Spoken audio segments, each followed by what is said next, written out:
پتہ نہیں آپ نے کبھی سجی دکھا کر کھبی ماری ہے یا نہیں، لیکن ایک بات طے ہے کہ سرکار سجی دکھا کر کھبی مارنے کی کوششوں میں مصروف ہے۔ اسلام آباد اور راولپنڈی کی سرکاریں اس بار مل کر سجی دکھا کر کھبی مارنے کی کوششوں میں مصروف ہیں، اور اس پر تو رائے یہ کہ وہ جس کو سجی دکھا کر کھبی مارنا چاہ رہے ہیں وہ بالکل بھی ان کے کسی نرغے میں نہیں آ رہا، اور یہ بالکل ہانپنا شروع ہو گئے ہیں۔ اب تو ایک کے بعد دوسرا، دوسرے کے بعد تیسرا آپشن ٹرائی کرتے ہیں، لیکن وہ ہر طرح سے ناکام رہتے ہیں۔ کسی بھی طرح سے جب یہ سجی دکھا کر کھبی مارنے کی کوشش کرتے ہیں تو وہ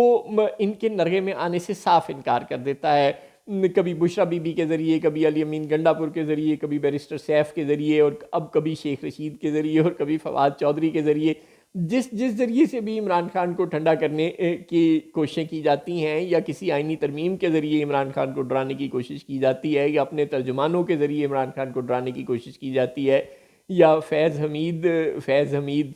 کے ذریعے عمران خان کو ڈرانے کی کوشش کی جاتی ہے، ہر کوشش ناکام ہو جاتی ہے۔ عمران خان کسی طرح ہلنے پر، سودا بازی کرنے پر، ڈر کے بھاگنے پر ایک تو تیار نہیں ہو رہا، اور اس پر تو رہا یہ کہ جو ترجمان ہیں وہ اپنے آپ کو ایکسپوز کرتے جا رہے ہیں، یعنی اپنے ہینڈلرز کو بہت بری طرح سے ایکسپوز کرتے جا رہے ہیں۔ یہ اہم نہیں ہے کہ فیض حمید کے معاملے پر بیرسٹر گور اور پی ٹی آئی کے جو دیگر اکابرین ہیں وہ آفیشلی کہتے ہیں کہ بھی ہمارا اس معاملے سے کوئی لینا دینا نہیں ہے، آپ جانے اور آپ کا جرنیل جانے، اگر اچھا ہے تو آپ کا اور برا ہے تو ہمارا، یہ والی پالیسی اب نہیں چلے گی، اچھا ہے تو بھی آپ کا ہے اور برا ہے تو بھی آپ کا ہے، ہمارا آپ کے کسی جرنیل سے کوئی لینا دینا نہیں ہے۔ اگر اس نے ہمیں غلط طور پہ فائدہ پہنچایا ہے تو آپ اس کا احتساب کریں، اگر اس نے کسی کو غلط طور پر نقصان پہنچایا تو بھی آپ اس کا احتساب کریں، ہمیں کیوں آپ خام خواہ اس کے ساتھ نتی کر رہے ہیں۔ تو یہ آفیشیل سٹیٹمنٹ تو ٹھیک ہے تحریک انصاف کی، لیکن کچھ شیر افضل مروت ٹائپ لوگ ضرور تحریک انصاف کو اندر سے تنگ کرنے کی کوششوں میں لگے ہوئے، اور کہہ رہے ہیں کہ ہمیں فیض حمید کے معاملے میں پھنسایا جا رہا ہے، اور ان خدشات کا اظہار کر رہے ہیں ہلکا ہلکا اپنے انٹرویوز میں کہ ہاں کسی طرح ہم اس معاملے میں پھنس سکتے ہیں۔ لیکن یہ کہ عمران خان کم از کم اس سے ڈرنے والے نہیں ہیں، شیر افضل مروت صاحب ٹائپ لوگ ضرور ڈرتے رہے۔ ہاں، شاہد آفریدی، سبحان اللہ، بندہ پوچھے نہ 3 میں نہ 13 میں، نہ لینی نہ دینی، پرائی شادی میں عبداللہ دیوانہ بھی شاید اس صورتحال کو صحیح طرح ڈپیکٹ نہیں کرتا جو شاہد آفریدی صاحب کا معاملہ ہے۔ نہ آپ مبینہ طور پر آپ سیاستدان بھی نہیں ہیں، آپ کچھ بھی نہیں ہیں، آپ نون لیگ میں نہیں ہیں، پیپلز پارٹی میں نہیں ہیں، تحریک انصاف میں نہیں ہیں، لیکن آپ کہہ رہے ہیں کہ فیض حمید کے خلاف فرد جرم عائد ہونا بڑی اچھی بات ہے،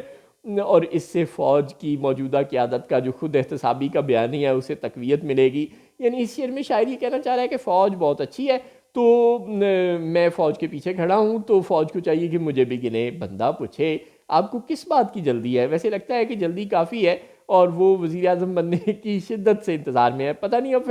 شاید آفریدی صاحب کوئی گننے پر تیار ہو رہا ہے یا نہیں، لیکن وہ بار بار آوازیں لگا رہے ہیں کہ بھائی مجھے بھی گنو۔ اور دوسری طرف نہلے پر دہلا، بلکہ یوں کہیے کہ سونے پہ سہاگا، یا اس سے بھی کوئی شاید آپ کو کوئی بڑا ڈھونڈ کر لانا چاہیے اس صورتحال کو درست طور پر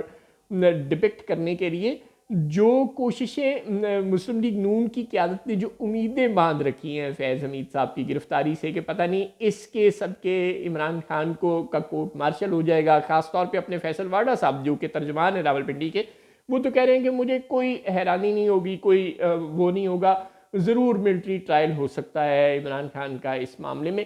بندہ پوچھے فیصل واڈا صاحب آپ بھی تقریباً شاید آفریدی ہیں، ٹھیک ہے آپ سیاستدان ضرور ہیں اپنے والوں، لیکن آپ کا کیا معاملہ یار؟ عمران خان کا کورٹ مارشل ہو یا نہ ہو، آپ چپ کر کے اپنا کھیلیں، انجوائے کریں، آپ کو سینیٹرشپ لے دی ہے اہل قوت نے، آپ 24 گھنٹے ترجمان بنے رہتے ہیں، اور آپ کے ذریعے سے وہ اپنی خبریں لیک کرتے رہتے ہیں۔ اب یعنی جنرل چودھری شریف تو برائے نام ہی ترجمان ہیں، اصل ترجمان تو آپ ہی ہیں، جو کہتے ہیں آپ وہ آپ ان کی خواہشات بتا رہے ہوتے ہیں، آپ یہ سیاست کو پریڈکٹ نہیں کر رہے ہوتے، عمران خان کا مستقبل نہیں بتا رہے ہوتے، آپ یہ بتا رہے ہوتے ہیں کہ آپ لوگوں نے اب کیا سوچ رکھا ہے عمران خان کے متعلق، اور آپ لوگوں کی شدید خواہش ہے بالکل کہ عمران خان کا فوجی عدالت میں ٹرائل ہو، لیکن آپ کو انٹرنیشنل پریشر آ رہا ہے، امریکہ اور برطانیہ کا پریشر، اور دیگر جو انسانی حقوق کی تنظیمیں ہیں اور دیگر جو دوست ممالک ہیں ان کا پریشر آ رہا ہے۔ آپ کو ڈر ہے کہ اگر ہم نے عمران خان کا فوجی عدالت میں ٹرائل کیا تو پھر امریکہ، برطانیہ اور دیگر طاقتور ملک آپ سے ناراض ہو جائیں گے، بس اتنا سا آپ کا مسئلہ ہے۔ ورنہ فیصل واڈا صاحب تو آپ اصل میں کوئی اپنے ڈر یا اپنی سیاسی پریڈکشن نہیں دے رہے، اصل میں تو وہ صرف یہ بتا رہے ہیں ہمیں کہ ہمارا یہ پلان ہے یہ کرنے کا، اب انٹرنیشنل پریشر نہ ہوتا تو آپ کب کا یہ سب کچھ کر بھی چکے ہوتے.